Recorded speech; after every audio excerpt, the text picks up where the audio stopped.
Welcome to the TEK2day podcast powered by CEORater. It's your host, John Mayetta. It has become increasingly difficult to find the time to record and publish the TEK2day podcast.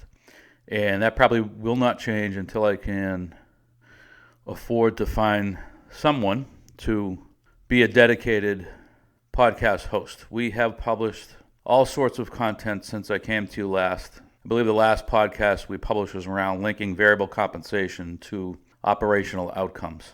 And since then, we've had content around cryptocurrency, other risk assets, and the impact on those assets as the federal pandemic unemployment benefits begin to expire. They're set to expire in September.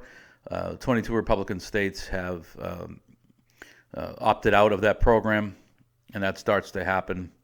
It started to happen in late March. It will continue to happen in June.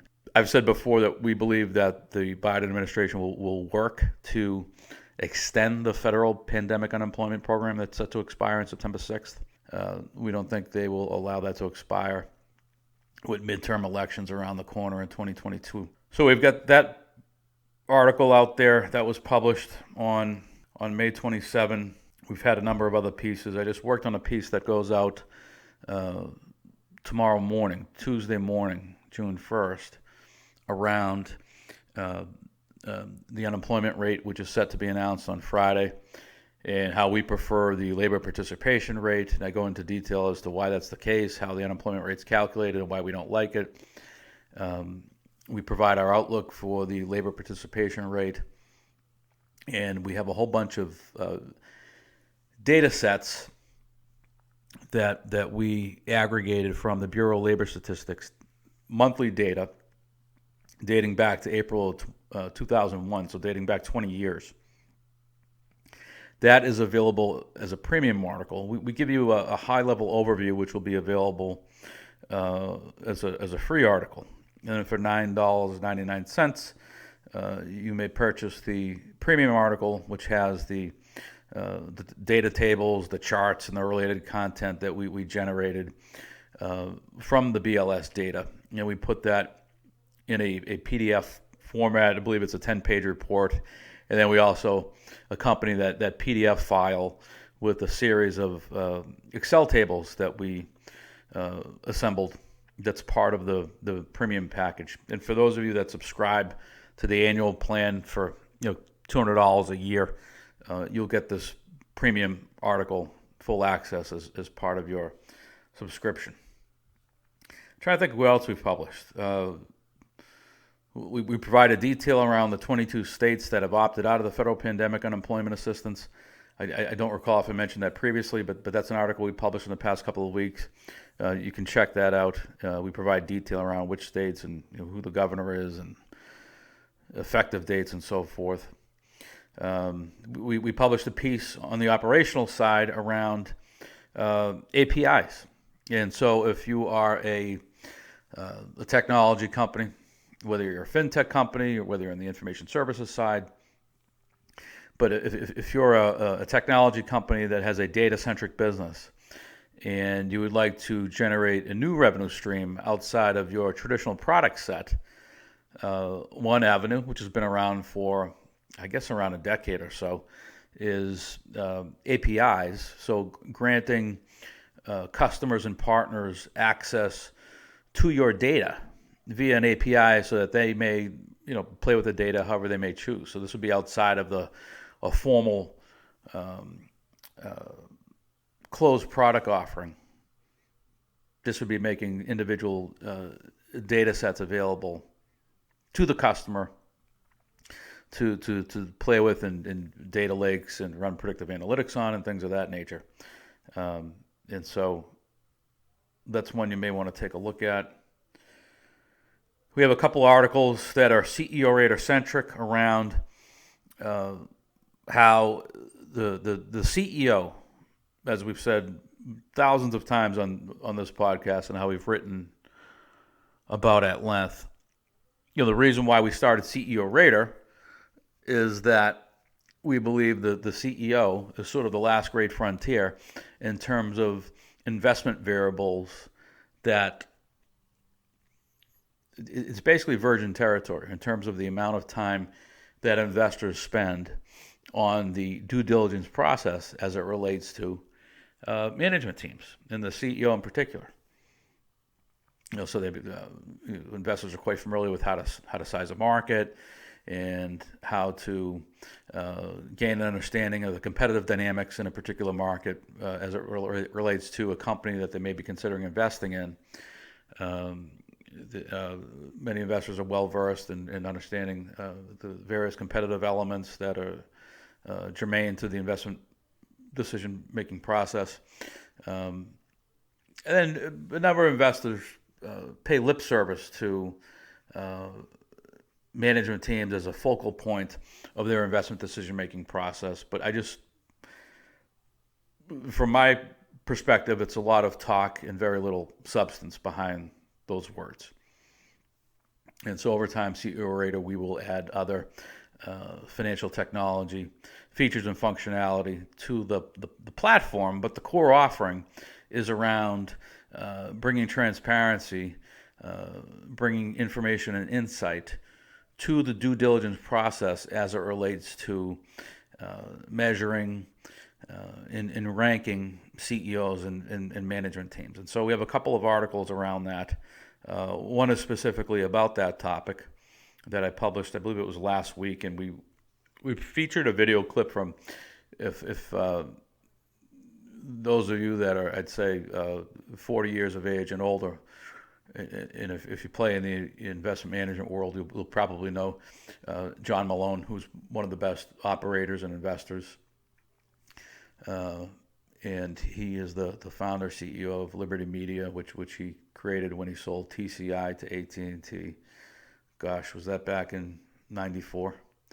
And so in any event, he speaks we just have a short clip for a minute or so where he stresses the importance of the CEO and the management team as being really the key variable in understanding any investment decision-making process. It's the key. Was always my key when I was on the sell side, was always my key point of focus when I was on the M&A side. Management team is the most important element in my view, and John Malone shares that same perspective. And then we put out an article today around ESG investing, which I think is a sham and a marketing tool by the asset managers that advocate ESG. And our position in the article is that the E and the S are sort of useless elements within the ESG acronym, and the G is where the value is. The G standing for corporate governance. And if the CEO and the management team are the primary focus, then whom is on the board of directors? And how are those people qualified to be on the board of directors? And that should be kind of number two behind the management team as it relates to assessing a particular company. And so we provide some examples. I think John Malone pops up in that article as well, as does Warren Buffett. We have some video clips and a brief article on that subject. And then another use case is people increasingly use the CEORater platform as our audience grows at TEK2day. We're starting to be able to gain some insights. We don't have a robust predictive analytics engine on the back end. Someday I hope to. But so, for example, one of the things we noticed in the several months leading up to the AT&T spin out with Discovery, spinning out Warner Media to Discovery to create a new co. Over the past several months, we've noticed a peak, an increase in activity around readers who are interested in our AT&T related content. I can't remember exactly how many articles we have out there over the past 3 or 4 years around AT&T. Maybe 3, maybe 4 or 5. Maybe we've mentioned them briefly in other content and media related articles that may have been focused on Netflix or Disney. So maybe they've popped up 12 times or so, but I believe we've only written about AT&T at any length and on several occasions.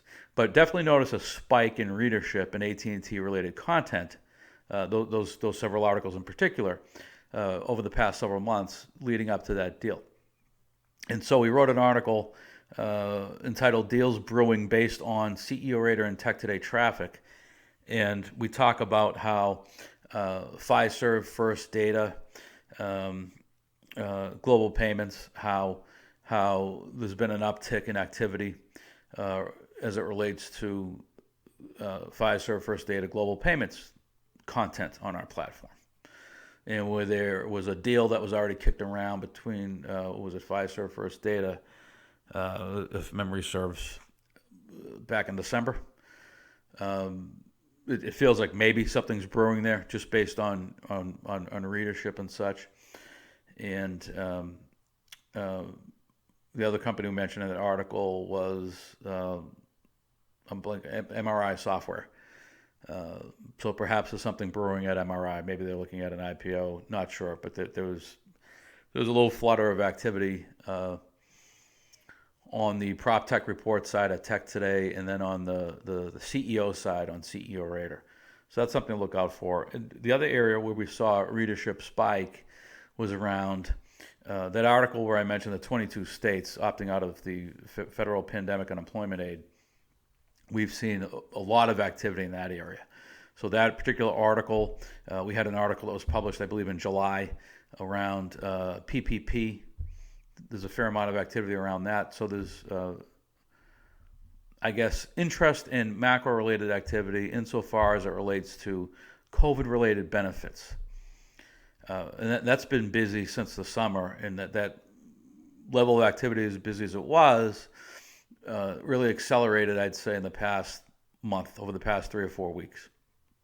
So that's kind of interesting, and it's related, interestingly, to the 22 Republican states that are withdrawing benefits, that are opting out from that federal pandemic unemployment insurance plan. That's where most of the readership activity is coming from. It's from those states, so that's very interesting. So I believe that's all. We have something on crypto, the Fed, digital currencies, and so forth. I think that was 2 weeks ago. We published content related to that. So visit TEK2day.com, TEK2day.com, to catch up on our content. That's all for now. See you next time.